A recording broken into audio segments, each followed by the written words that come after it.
My name is Castedo. I'm the director of the Center for Students in Recovery, which is this room that you're sitting in here. I'm also the Southwest Region representative for the Association of Recovery in Higher Education, which is the national professional organization for collegiate recovery programs. In addition to that, I also started out as a student in need, and I found the help that I needed at the Center for Students in Recovery while I was a graduate student. So that means that I've had the opportunity to be a part of and observe collegiate recovery at the level of a student, at the level of somebody who's part of an institution, and also at the regional and the national level. And so I can tell you, from whatever level you're looking at it, collegiate recovery has the potential to transform the lives of students in recovery, to open the door to opportunity through higher education, and to transform the way that people in this country think about people in recovery from addiction.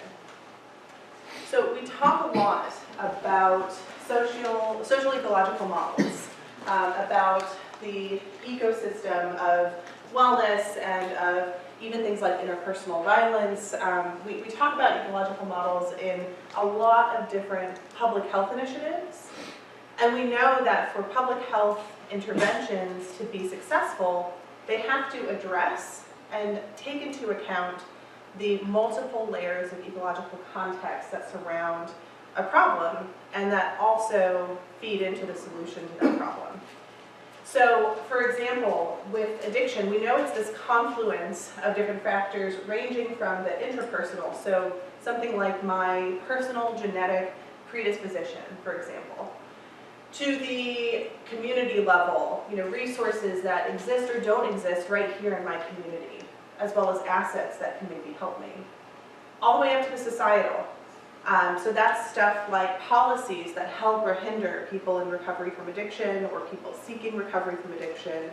It even includes things like cultural level forces like stigma towards people with addiction. So all of those forces are feeding into keeping somebody stuck in addiction.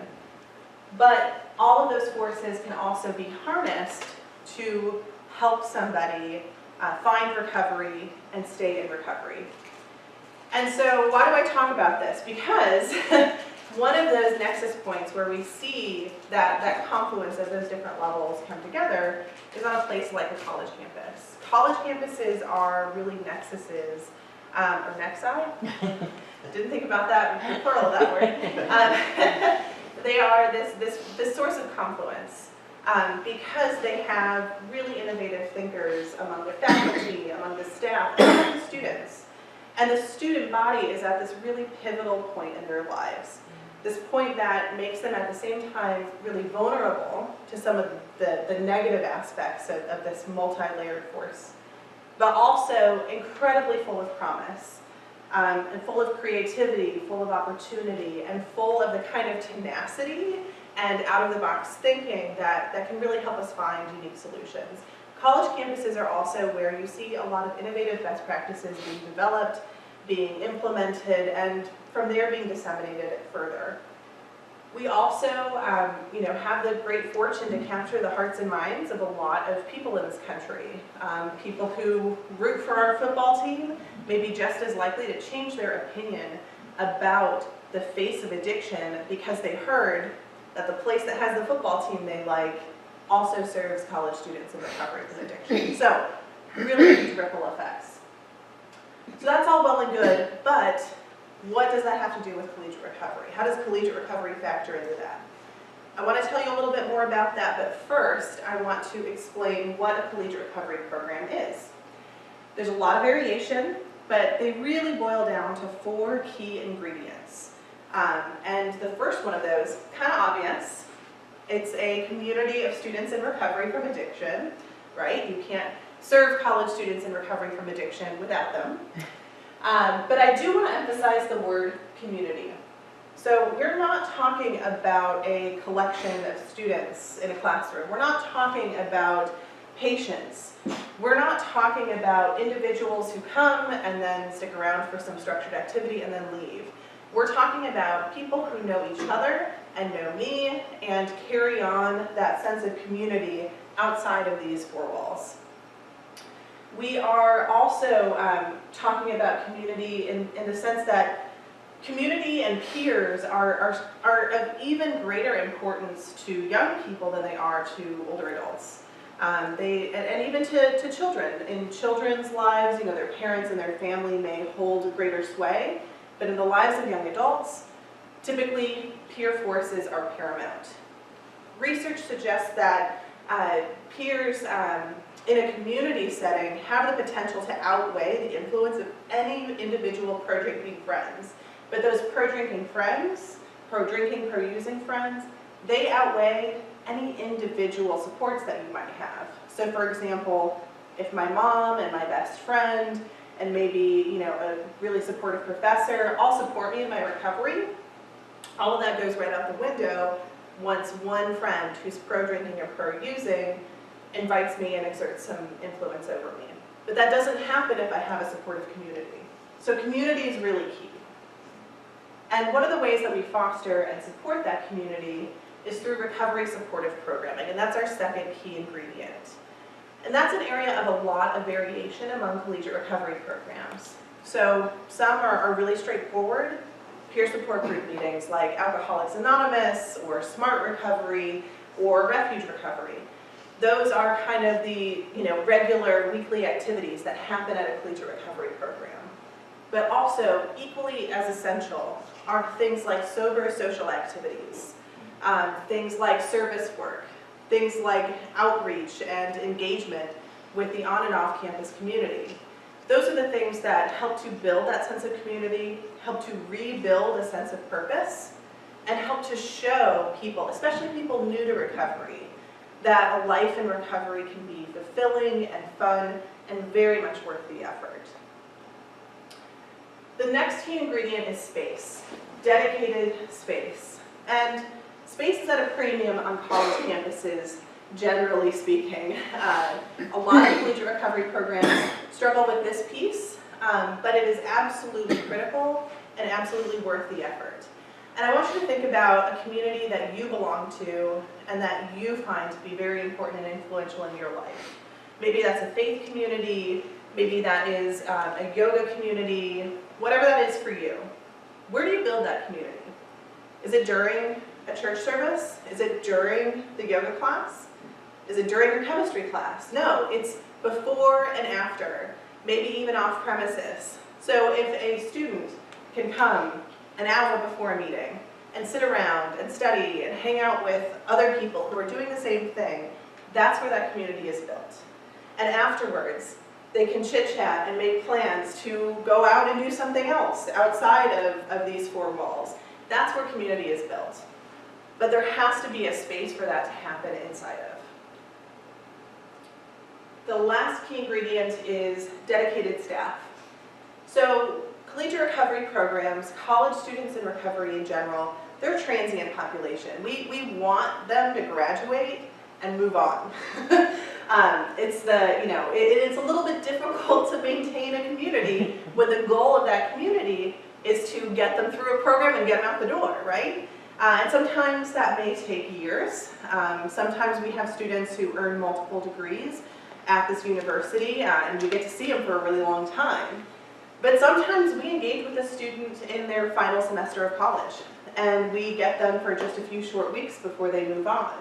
So having staff around to help make sure that community keeps going, that new leaders are empowered and facilitated, and that community cohesion continues, that's really essential as well.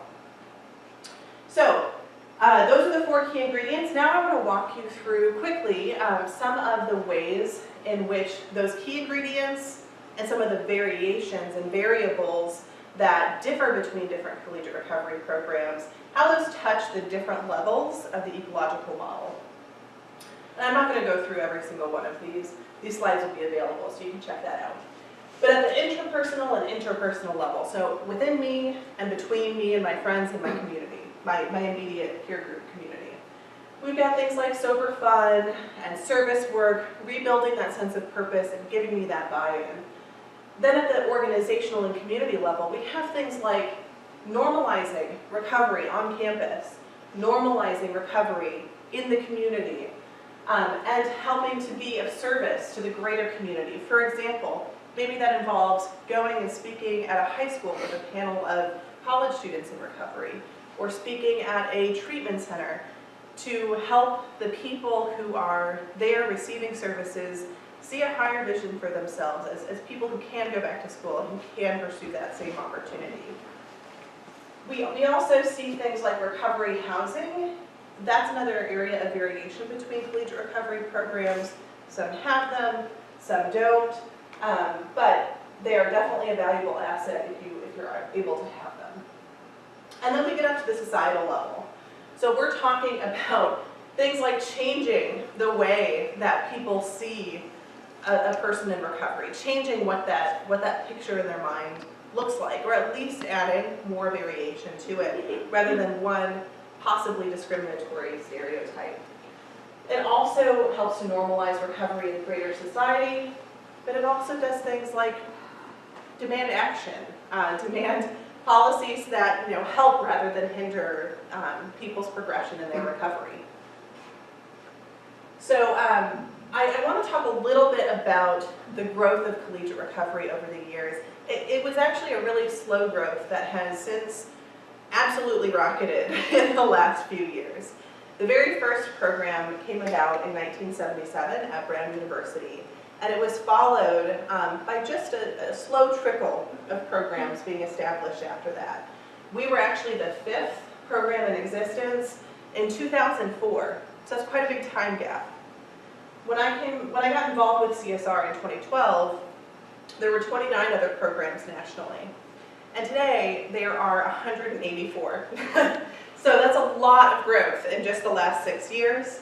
It's a really, really exciting time in this field. And part of the reason for that growth includes actually an initiative that happened right here at the University of Texas system.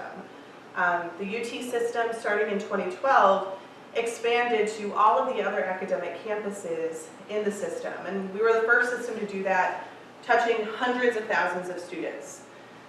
Transforming Youth Recovery started providing funding around that same time to help collegiate recovery programs get off the ground. So that was another major factor in the growth.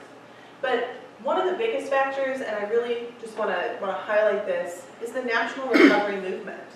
This movement that really brought a lot of people in recovery out of the closet into the open and started utilizing strategies to help encourage people to use their voice, use their stories in constructive ways that help smash the stigma and help bring more resources and more programs like collegiate recovery. And it's paid off because recently the Office of National Drug Control Policy, the Health and Human Services, and the Department of Education penned a letter, an open letter, to higher education administrators highlighting the importance, the necessity of collegiate recovery programs. The Opioid Commission also highlighted collegiate recovery programs and recovery supportive housing on campus. So we've been getting a lot of federal attention. And I want to read a quote from this letter to you that really highlights what we've been talking about. The assistance provided to students in recovery is only one part of the benefit of collegiate recovery programs. They are also helping to reshape campus-wide attitudes towards alcohol and drug use.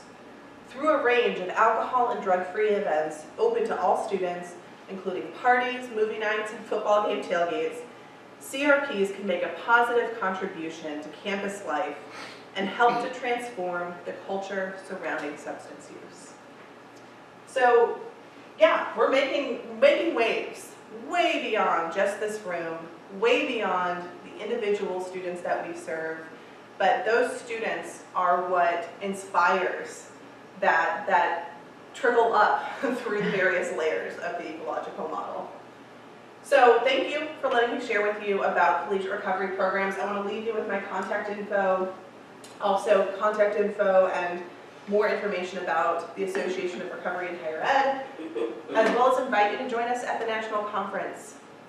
This conference is for collegiate recovery programs, recovery high schools, and alternative peer groups. And it's going to be right in our backyard in Houston, Texas, July 9th through 12th, 2018.